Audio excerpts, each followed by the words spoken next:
მოგესალმებით, ეთერშია გადაცემა ჩვენ აქ ვართ, მე ნინო ვარ, მე უნარგია. ჩვენ აქ ვართ შეზღუდული შესაძლებლობების მქონე ადამიანები. ჩვენი ცხოვრებით, ჩვენი სიხარულით, ტკივილით, პრობლემებით. და საბედნიეროდ ჩვენს გვერდით არიან ადამიანები, რომლებიც იზიარებენ ჩვენს მდგომარეობას. ეს ადამიანები მინდა გითხრათ არიან ქველმოქმედნი. ძალიან დიდი მნიშვნელობა აქვს ჩვენს მდგომარეობაში ქველმოქმედებას.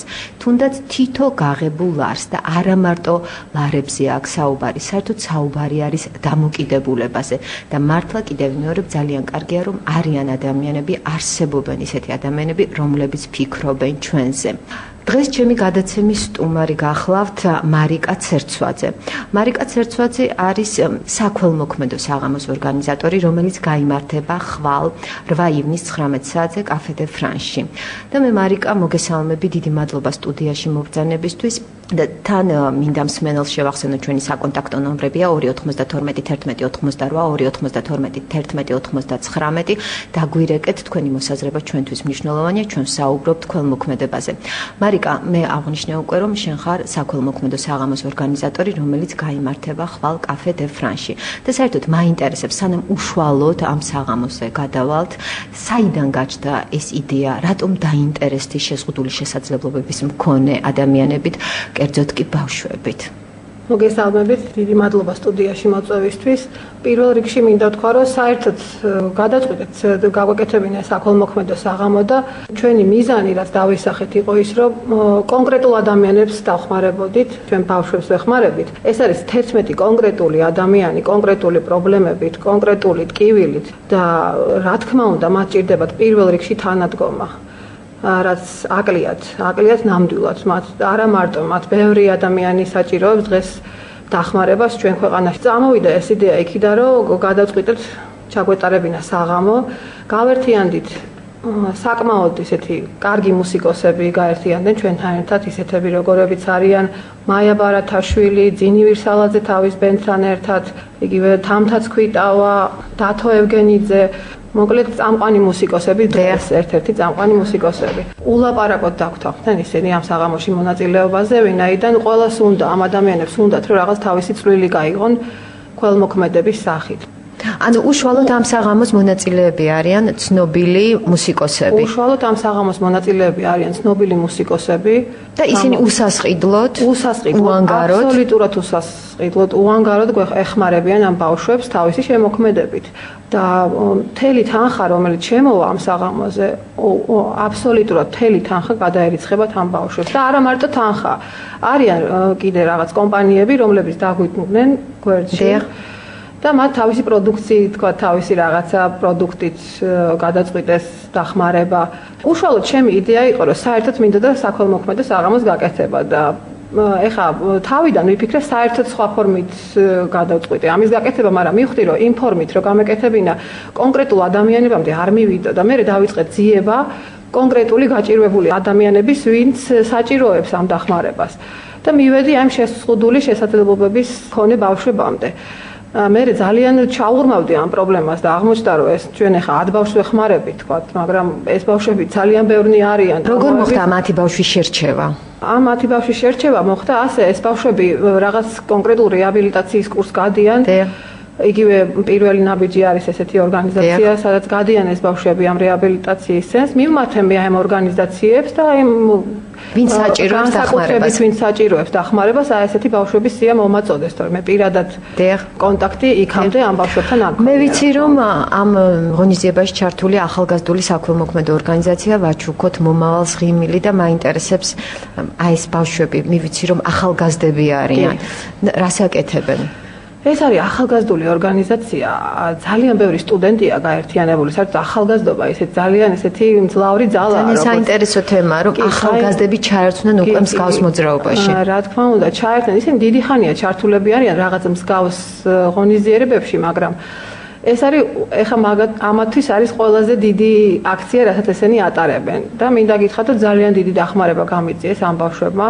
რა მოთხოვნებზეა საუბარი კონკრეტულად რეაბილიტაციაზე თუ კიდევ სხვა მოთხოვნებია? რეაბილიტაცია რა არის? საქმე იმაშია, რომ აღმოჩნდა, რომ ეს რეაბილიტაცია საერთოდ ფუფუნებაა ამათთვის. აი, ყოფითი ჩვეულებრივი ძალიან მარტივი პრობლემები დაიწყება მათია ეს მოთხოვნები. აქედან აი იგივე არა აქვს დენი და უშუალოდ მედიკამენტები შეიძლება ვერ იხდიან ამ გადასახადებს ელემენტარულად წამლები არა აქვთ ამ ბავშვებისთვის ეხლა 2 დღის წინ გავიგე ერთ-ერთი მშობლის გარო ერთ-ერთი აი მათ ბავშვთაგან გემოგლობინი დაეცაღა 30-ზე და მოხდა ეს ბავშვი საავადმყოფოში ან ძალიან მძიმე მდგომარეობა აქვს ამათ ყველანაირად რა ზოგს სახლკარიც არა აქ ელემენტარულად მე ვიცი რომ სტუდქალაქში ცხოვრობენ სტუდქალაქში სადღაც საავადმყოფოს ტერიტორიაზეც არიან შეკეთლებულები ანუ ნამდვილად საჭირო ხა ეს შეიძლება ჩვენი დახმარება არ იყოს რაღაცა ესეთი გადამწყვეტი მათ ცხოვრებაში რაღაცის ხო დიდი მასშტაბების რაც მათ ნამდვილად მაგრამ ეს ალბათ რაღაც სახელმწიფო უნდა იზრუნოს ამაზე და რაღაც იგივე კერძო ბიზნესი და იგივე რა ვიცი საზოგადოება უნდა იყოს მზად იმისთვის რომ არსებობენ ჩვენს გარშემო ეს ადამიანები ეს პრობლემა არ არის უცხო ადამიანების პრობლემა ეს ყველას ჩვენი პრობლემაა და აქედან გამომდინარე ჩვენ უნდა ვიფიქროთ რომ ღმერთმა დაგვიფაროს მაგრამ ხვალდაზე შეიძლება ჩვენ ოჯახში შემოვიდეს ნებისმიერი ადამიანი შეიძლება აღმოჩნდეს ამ მდგომარეობაში ნებისმიერი ადამიანი შეიძლება აღმოჩნდეს და თანადგომაზე ჩვენ უარი არასდროს არ უნდა და ამიტომაც ჩვენ ვამბობთ რადიო იმედი ჩემი გადაცემა რომ ჩვენ აქ ვართ გადაცემის სათაური იმიტომაც არის რომ ჩვენ აქ ვართ ჩვენ ვართ საზოგადოების წევრი სრულუფლებიანი წევრები ვართ და როდესაც საერთოდ საუბარია ბავშვებზე ბავშვები არიან თანასწორუფლებიანები და განსაკუთრებული აქცენტი უნდა იყოს მათზე გაკეთებული თან ბავშვებზე რომელთაც გარკვეული პრობლემები გააჩნიათ და მე მიმაჩნია ის ადამიანები რომლებიც მსგავს ღონისძიებებს აწყობენ ძალიან კარგ საქმეს აკეთებენ რაც მეტი მსგავსი ღონისძიება მოეწყობა მით მეტი დახმარება იქნება და კიდევ მთავარია რომ ამ ოჯახებმა მშობლებმა იგრძნონ რომ ისინი მარტო არ არიან ჩვენ ვამბობთ რომ ჩვენ აქ ვართ და თქვენ სად ხართ თქვენ ხართ ჩვენს გვერდით თუ არა მარიკა კიდე მინდა მოდი ხაზი გავუსვათ და დავასახელოთ ჩამოთვალოთ ის ადამიანები და ნამდვილად უნდა ალბათ მათ გადაუხადოთ მადლობა იმისთვის რომ ისინი არიან ამ საღამოს ორგანიზატორები და შენ გაგიწიეს დიდი დახმარება კი რა თქმა უნდა პირველ რიგში მეც აუცილებლად მინდა დიდი მადლობა მოუხადო პირველ რიგში ამ ახალგაზრდულ საქველმოქმედო ორგანიზაციას, რომელსაც ქვია ვაჩუქოთ მომავალს ღებილი, ამ ბავშვებმა ბევრი იშრომეს ამ საღამოს ორგანიზებისთვის და რა თქმა უნდა ძალიან დიდი მადლობა მონაწილეებს, მუსიკოსებს, წამყვანებს, ყველას, ვინც მიიღებს ამ პროექტში მონაწილეობას, დიდი მადლობა ჩემგან და აი ამ 10 მშობლისგან, რომლებიც ელიან ჩვენგან დახმარებას. მადლობთ მარიკა და გისურვებთ წარმატებებს. ახლა რეკლამის დროა რადიო იმედის ეთერში ცოტა ხანში საინფორმაციო სამსახურის შემოგვიერთება ჩვენ ძალიან მალე დაგიბრუნდებით, ასე რომ დაგველოდეთ. ჩვენ აქ ვართ მე დაგიბრუნდით უკვე მასპინძელთან ერთად გოგა კოხრეიძე მოძრაობა ხელმისაწვდომი გარემოსათვის გამგეობის თავმჯდომარე პრემიერ-მინისტრთან არსებული საკოორდინაციო საბჭოს წევრი შეგახსენებთ ჩვენი საკონტაქტო ნომრებია 2921188 2921189 გააქტიურდით სოციალურ ქსელებში მოგწერეთ Facebook-ზე ჩვენ აქ ვართ რადიო იმედი გოგა მოგესალმებით ძალიან დიდი მადლობა მასპინძლობისთვის პირველ ბლოკში სტუმართან ერთად ვისაუბრეთ ქველმოქმედებაზე. რასაკვირველია ძალიან მნიშვნელოვანია შეზღუდული შესაძლებლობების მქონე ადამიანებისთვის ქველმოქმედება, მაგრამ ძირითადი დატვირთვა მაინც მოდის სახელმწიფოზე. საინტერესოა რა როლი აკისრია სახელმწიფოს საერთოდ ამ მიმართულებით. რამდენიმე დღის წინ პრემიერ-მინისტრთან გაიმართა საკოორდინაციო საბჭოს ხდომა. განხილვის თემა ახალი სამთავრობოს სამოქმედო გეგმა. ეს შეხვედრა მოხდა დახურულ კარს მიღმა და საინტერესოა თუ რა მიმართულებები გამოიკვეთა და საერთოდ რა ეტაპზეა ახალი სამთავრობოს სამოქმედო გეგმა. დიდი მადლობა მოწვევისთვის, მოგესალმებით მსმენელს. პირველი დავიწყოთ იქიდან, რომ იყო შეხვედრა, საკოორდინაციო საბჭოს შეხვედრა, რომელსაც მე არ ვესწრებოდი, მე ვარ ახალ არჩეული წევრი საკოორდინაციო საბჭოს და ჯერ არ არის დამტკიცებული და ამიტომ მოხდა ის, რომ შეხვდა ძველ საკოორდინაციო საბჭოს და მე ამ საქციელმა სიმართლე გითხრათ დამანახა ერთი რამ ძალიან მნიშვნელოვანი ეს იყო, რომ პირველი შეხვედრა, როდესაც ჰქონდა, ეს იყო აპრილის თვეში თუ არ ვცდები პრემიერს, მაშინ ყველამ დაინახა, რომ იყო სურვილი იმისა, რომ რაღაცა გაკეთებულიო. მე სამას ყოველდღე ხედავდა და საერთოდ შეიძლება იყოს ბუნებრივიც არის და აი ეს შეხვედრა ჩემთვის იყო იმის თქმა, რომ მიუხედავად იმისა, შეიძლება როგორც ეს შედეგობრივად ლოგიკურად არაფრის მომცემი არ ყოფილიყო, ბევრი ამის მომცემი. პასუხისგებლობის მომენტი, რომ ეს შეხვედრა უნდა იყოს ძალიან გაიწერა დრო და ამიტომ მეორე შეიძლება რიგარეშე ხომ უახლოეს დღეებში მოიწვიოს, მაგრამ ამ შეხვედრაზეც კი მიუხედავად იმისა კიდევ ამ უფრო მნიშვნელოვანი საკითხები შეიძლება არ გადაწყვეტილიყო, მაინც მოხდა რაღაცები, როგორც მე მაქვს ინფორმაცია, რომელიც თუ უახლოეს მომავალში გადაწყდება ძალიან ბევრი ადამიანის შეიძლება სასიცოცხლო პრობლემაც მოიხსნეს. ჯერ უნდა შევისწავლოთ საჭიროებები იმისთვის, რომ შემდეგ ვაკეთოთ ეს მაგრამ ყველაფერი. კიდევ ამ საჭიროებების შესწავლის მომენტი და დამოკიდებულება ზოგიერთის მხრიდან მიდის იქამდე, რომ მოდი ახლა ჩვენ დავიწყოთ შესწავლა. ანუ არაფერი არ ვაკეთოთ, შევისწავლოთ. ველოდოთ რამდენიმე წელიწადი, ამ ყველაფერს, იმიტომ რომ ეს არ არის. ეს ახლა გუშინ მე უყურებდი მაგალითად იგივე რაღაც გერმანული არხი იყო, რომელზეც იყო გერმანული ოჯახის შეზღუდული შეხედულების მქონე პირთა ოჯახის ცხოვრება თავიდან ბოლომდე აღწერილი და რა ხდებოდა. ისეთ ადამიანებს სიმართლე გითხრათ, მე ჩემს ქვეყანაში უბრალოდ ვერ ხედავ. თითქოს ისინი არ არსებობენ, ამ დროს ისინი არსებობენ. უბრალოდ იმას ვერავინ ვერ ხედავ და ის ხალხი როგორ იყო ჩართული ცხოვრებაში და რა იყო მიღებული სახელმწიფომ შეუქმნა მას ყველანაირი პირობა, საოჯახო პირობას კი იმისათვის, ამ ადამიანმა თავის შესაძლებლობა ჭკუა და გონება გამოიყენოს იმისათვის, რომ მიიღოს შემოსავალი, გადაიხადოს და ის მასე დახარჯული ფული რა აუნაზღაულეს სახელმწიფოს უფრო მეტად, ანუ თითოეული ადამიანი გახადოს შემოსავლიანი. აი თქვენ ბრძანეთ, იყო საუბარი ქველმოქმედებაზე, როგორ სახელმწიფო რასაკეთებს. შეუძლია სახელმწიფოს აიღოს იგივე ესეთი პოლიტიკა, რომ ქველმოქმედების პოლიტიკა მეხედველობაში მაქვს, რომ ადგეს და კაი ბატონო, შენი პრობლემა არსებობს რაღაცა, დათვალოს ეს პრობლემა და მიცეს. დანარჩენი ხა შენ რაც გინდა ის გიქნია, რა მოაგვარი ამეთი. ანუ მე არც იმაზე ვიწვალებ ქუჩის ადაპტირებაზე, არც იმაზე რომ შევქნა რაღაც мотиваცია რომ დასაქმნე არჩენ განათლებაზე, გადაიხადე. ასეთი დამოკიდებულება უბრალოდ კლავს შემოქმედებით იმას. ადამიანს თუ არაფერს არ აკეთებს და მას აცლებ რაღაცას, ის შეუძლებელია რომ შემოქმედებით განვითარდეს, ის უბრალოდ ზარმაცდება, რა ხდება მომთხოვნი. ქველმოქმედების მომენტი ხო არის ის, რომ ჩვენ არ ვიცით ადამიანების რაღაც გარკვეული კატეგორია ჯერჯერობით, მოდი რა ვაღიაროთ, როგორ ჩავთოთ ეს ადამიანები მაქსიმალურად ცხოვრებაში და გავააქტიუროთ. არ ვიცით უბრალოდ. იმიტომ არ ვიცით, მართლა არ აქვს შესწავლილი, არ ქონია ურთიერთობა. ამ ადამიანების ჩართულობაზე ხო თუ მართლა არ შევისწავლეთ მათი ცხოვრება რაღაც ბევრი რამე არ გავიცანეთ თუ ახლო რთულია მათ უნდა იფიქრონ პირველ რიგში თუ თვითონ უნდა იყვნენ ჩართულები მაგრამ ამისათვის საჭიროა ნახოთ და კომუნიკაცია იყოს რა იმისათვის სახელმწიფოს დამოკიდებულება უნდა იყოს ისეთი რომ აი ყველა ადამიანს მიცეს საშუალება რომ გააქტიუროს და ქველმოქმედების ნაწილი დარჩეს ის რომელიც ჯერ არ ვიცით და ვისწავლით და ყოველ იმასაც შევდგეთ რომ გავააქტიუროთ და მე მაინც ისევ და ისევ უბრუნდები ამ ახალ სამთავრობო გეგმას რადგან ჩვენი შვილების მომავალი შეზღუდული შესაძლებლობების მქონე ადამიანების მომავალი ამ გეგმაზე არის დამოკიდებული და მაინტერესებს გასაგებია მოხდა შეხვედრა მაგრამ შემდეგ რა იგეგმება საერთოდ რამდენ წლიანია ეს პროექტი შევა თუ არა პროგრამებში ცვლილებები რა მოლოდინია სტრალი ალბათ აი ეს საკითხი იგივე სამთავრობო გეგმა იყო სამთავრობო გეგმა რამოდენიმე წლის წინ რომელიც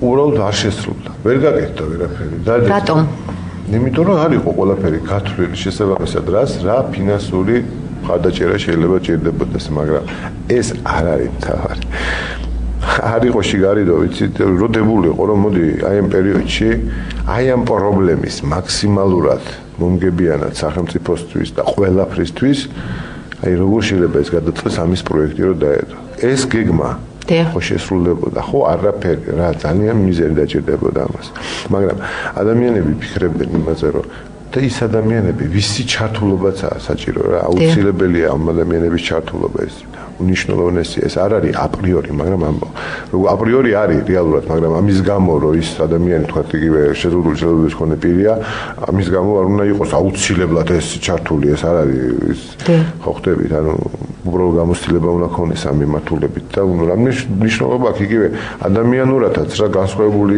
მომენტია აქტიური უნდა იყოს ის და არ უნდა იყოს იცი მოიტა ანუ ის რომ შენ მე მომცე რაღაცა ამისათვის მოდი მე ვიფიქრებ რა ისე რომ როგორ მომცე ეს ან მივიღო ამას კი არ ერქვეს რომ მომცე შენ ფიქრობდე შეიძლება რომ მომცე მაგრამ მე არ ფიქრობდი ამას იგივენაირად მაგრამ ეს ყველაფერი ჩვენი ქმედება იყოს ყველასთვის სიკეთის მომტანი ხო ხდებით ანუ შესახარჯე კი არ ვაკეთო რა თორემ მე მოტივირებული ვარ რომ ვიფიქრო ამაზე იმიტომ მე მჭირდება პრობლემა დგას და მე ვიპოვი გამოსავალს როგორც ის ბავშვები და მაგალითს მოვიყვან რა ბავშვი მეთქი ხა მე ძალიან საინტერესო მაგალითი მითხრეს ბავშვი რომელიც ცერებრალური დამბლით ვერ დადიოდა მიიყვანეს უბრალოდ მიიყვანეს იმაზე რომ კედელზე ცოცხლაზე იქნებ ვარჯიშის ხრი რაღაც იყოს ბავშვმა კედელზე ცოცხლა დაიწყო და ფეხზე ისე ვერ დადიოდა ანუ ჩვენ არ ვიცით ადამიანის შესაძლებლობები რა.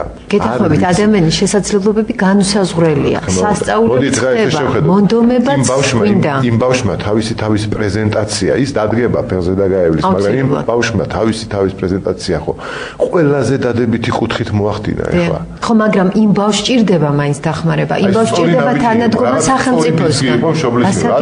ჭირდება. მაგისთანაც ჭირდება იმისათვის, რომ მოგცეს შემოსავალი მოგცეს, ანუ ნაყოფი მოგცეს. სოციალური დაცვის სისტემა სუსტია. კარგით, მეორე, ავიღოთ.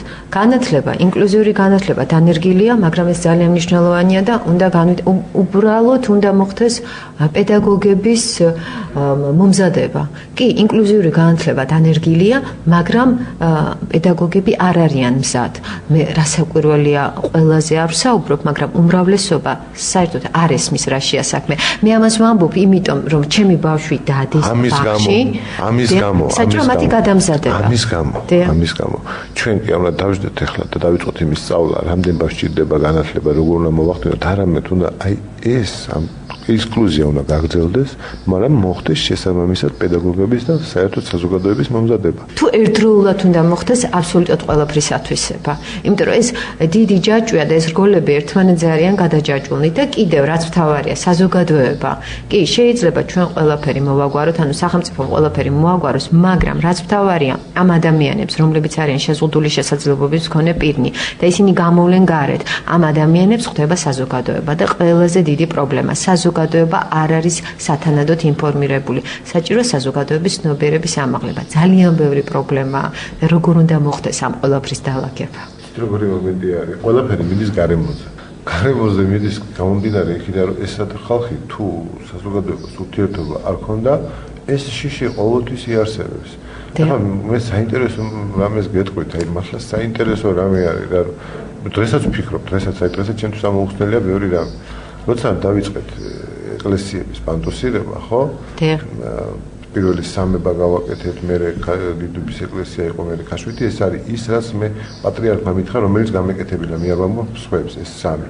ანუ სხვა შეიძლება იყოს ჩემი ინიციატივა, ანუ ეს სამი. აი ამ სამი პანტუსის გაკეთების პერიოდში, ხო? ერთ-ერთი პანტუსის გაკეთება წელიწადი გაიწელა რა. ყველაფერი იყო, რატო? პრობლემა არ შემკვიდრია არსად. საერო წარმომადგენელში. პრობლემა შეხვდა სასულიერო პირებთან. ეს იყო ჩემთვის შოკი. რა იყო პრობლემა? იყო შიში, რაღაცის შიში და ბატონო, შიშის საფუძველი არის არცოდნა. რასაკვირველია ინფორმირებულობის ნაკლებობა. მართალია ყინული გალღვა. და მოდით მომავალს იმედის თვალით შევხედოთ და მაინც მე მაინტერესებს. მე დარწმუნებული ვარ, დიდი ბრძოლა გვექნება. ძალიან დიდი ბრძოლა. საკონსულტაციო საბჭოში ნაღდათ აბაფირებული იყო ხელფერ დაგეგმილი. და როდისთვის არის მაგ ეს გამოცდილება, მე თავის როზე მაგ ეს პასუხისმგებლობა გავვლილი და თქვენ ვერ წარმოიდგენთ ეს რა ხედა რამეა რა. როდესაც ერთი მომენტია საზოგადოება ხედავს, ხო ტელევიზორში ხედავს რა. ზიხარ დეპუტატი ხარ და ვიღაცა ინვალის სადმე რაღაცა ცუდი გააკეთა. ყველაფერი ხდება შენ, ვიცი მე ეს აპასუხისმგებლობიცა.